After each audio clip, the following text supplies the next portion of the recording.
अगर लेसर का बात करें तो लेसर को यहां पे 8,50,000 मिलने की उम्मीद है। लेसर बोलेगा कि लीज पेमेंट इज 8,10,000, ये तो उसको लेसी से मिल जाएगा, plus unguaranteed residual value is 40,000। तो कई बार 8,50,000 रुपया बोलने को lease rent plus residual value भी बोला जा सकता है, जैसा मैंने यहां पे बोला लीज रेंट और रेसिजुअल वैल्यू। नहीं तो lease payment plus unguaranteed residual value भी बोला जा सकता है। दोनों का मतलब एक ही है।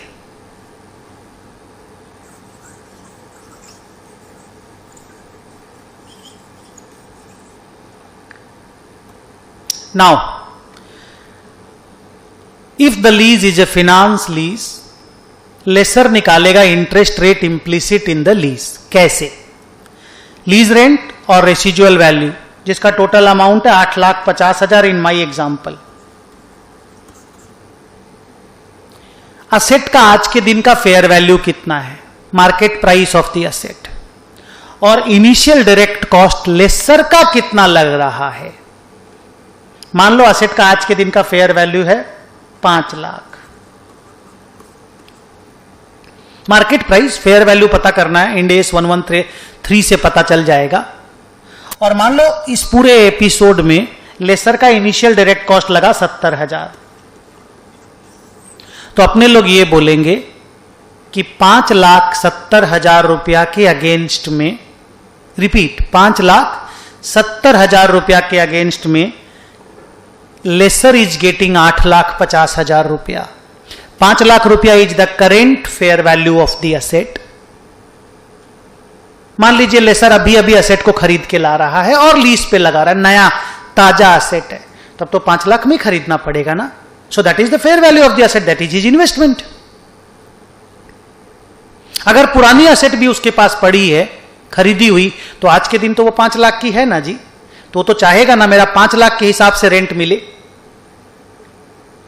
और 70,000 रुपया अभी और वो इन्वेस्ट कर रहा है डायरेक्ट कॉस्ट के नाम पे, तो उसका इनडायरेक्टली तो इन्वेस्टमेंट 5,70,000 हो गया ना। तो against an investment of 5,70,000, if the lessor is getting 8,50,000 in return in the next 4 years, then how much is the implicit rate of interest that lessor will have to calculate using Microsoft Excel? इसको हम लोग जब CA final में बच्चों को discuss करते हैं, अच्छा ऑल माय एग्जांपल जो भी मैं लेता हूं वो सीए फाइनल का एग्जांपल लेता हूं, ICAI से, जो उन लोगों का बुक होता है उसी से लेता हूं, जिससे अंडरस्टैंडिंग बहुत क्लियर कॉन्सेप्चुअल बनती है। तो 5,70,000 के इन्वेस्टमेंट के अगेंस्ट में अगर 8,50,000 रुपया किसी को भी वापस मिलता है तो इंटरेस्ट रेट आराम से निकाला जा सकता है, and that is the interest rate implicit in the lease.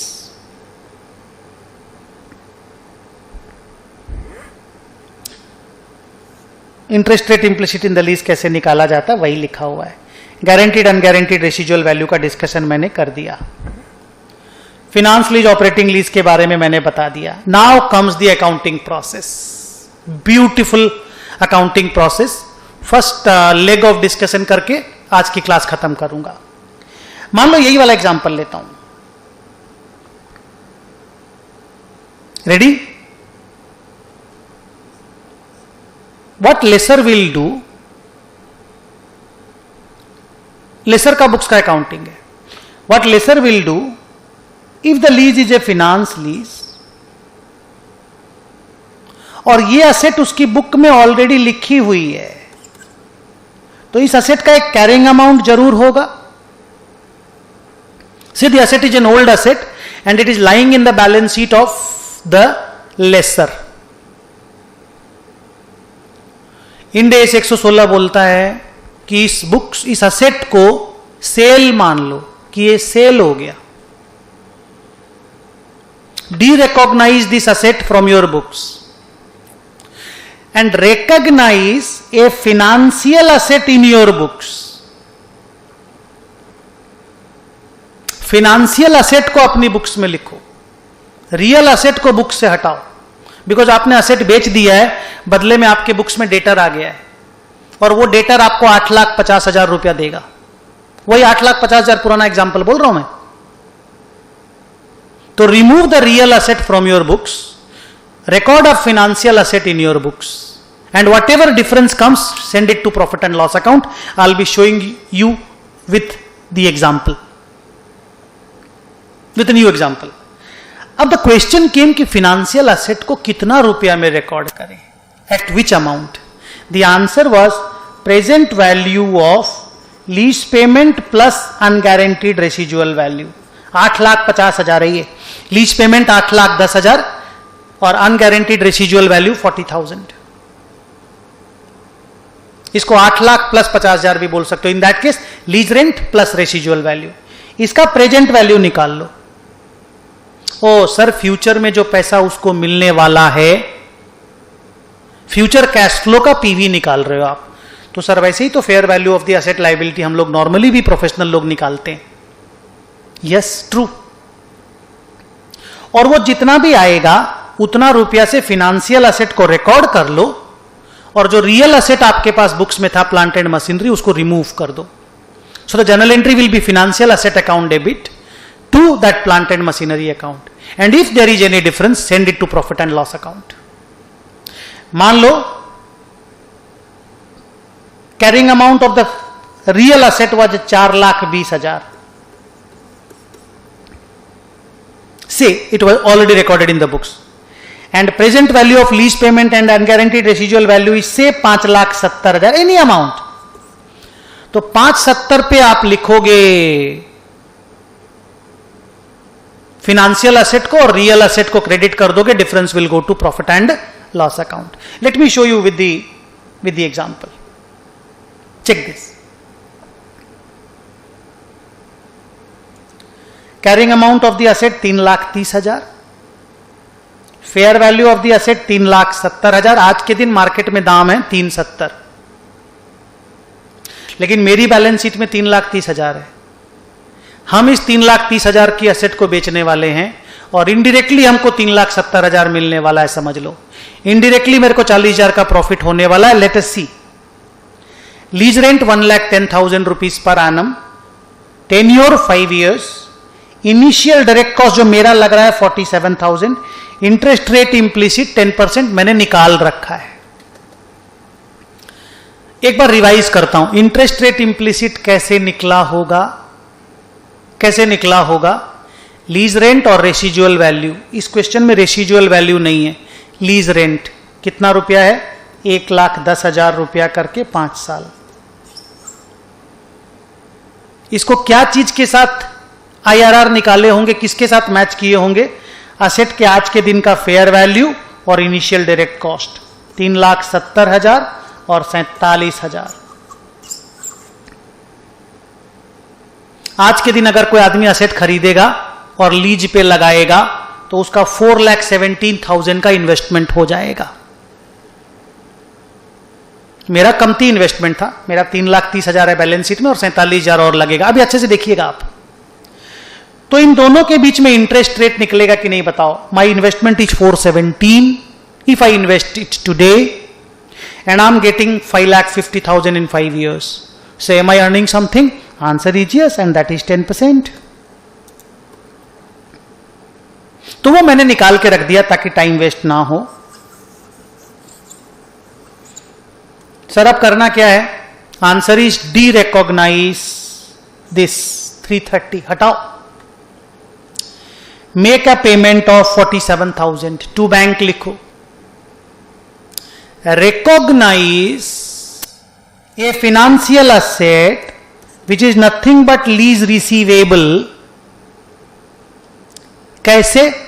Bye finding the present value of lease payment and unguaranteed residual value, या lease rent plus residual value.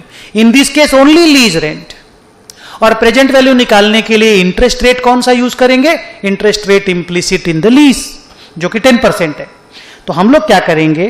1,10,000 का 5 साल का पीवी निकालेंगे यूजिंग 10% रेट ऑफ इंटरेस्ट,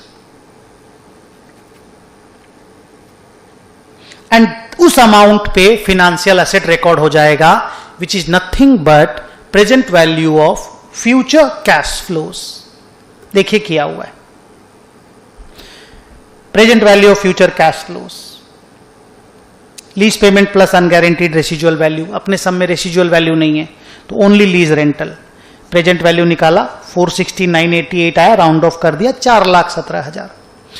ये क्या है? Financial asset है। क्या करना है? बुक्स में लिखना है। नाम net investment in the lease. Sir balance sheet में कहां दिखाएंगे? असेट साइड में, फिनेंशियल असेट में। फर्दर मेजरमेंट कैसे होगा? इंड AS 109 के हिसाब से अमोर्टाइज्ड कॉस्ट पे।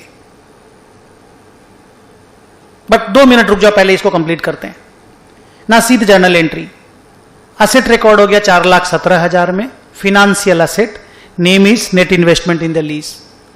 Existing carrying amount of the asset book से रिमूव हो गया। 47,000 का पेमेंट हो गया टू बैंक, डायरेक्ट कॉस्ट वाला, और 40,000 रुपया P&L में चला गया। दिस 40,000 आई टेल यू कि ये डिफरेंस है 3,30,000 और 3,70,000 का।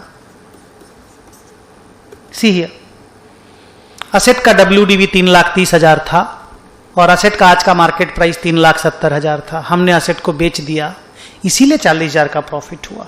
बाकी तो कैलकुलेशन का फड़का है, समझ लो, लफड़ा है। ओके, यहां एक तो इंटरेस्टिंग लाइन याद रखना है। आज का डिस्कशन मैं क्लोज करता हूं। ये 47,000 रुपीज जो मेरा इनिशियल डायरेक्ट कॉस्ट है, जो मेरे नेट इन्वेस्टमेंट का पार्ट बनता है,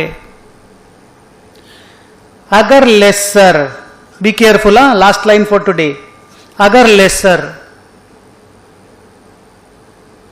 मैन्युफैक्चरर या डीलर है असेट का, मान लीजिए लेसर असेट को मैन्युफैक्चर करता है या डील करता है, तो ये जो 47,000 है ना, ये सेलिंग एक्सपेंस माना जाता है। सेलिंग एक्सपेंस, और अलग से पीएल में चला जाता है। बिकॉज असेट का वो मैन्युफैक्चरर डीलर है, उसने असेट को बेचने में खर्चा किया है, लेसी ढूंढने में नहीं। He sold the asset and it's a selling expense. तो ध्यान रखना, if the lessor is a manufacturer और dealer of the asset, then initial direct cost will not form part of net investment in the lease, it will be a selling expense and will go to P&L। तो यहां पे हम क्या करेंगे सोच सकते हो? यहां पे net investment in the lease will be debited 3,70,000 and selling expense will be debited 47,000। या फिर बेटर होगा दो एंट्री मार लेना। 47,000 के लिए लिख दिए सेलिंग एक्सपेंस टू बैंक, और बाकी लिख दिए net investment in the lease 370 to asset to PL.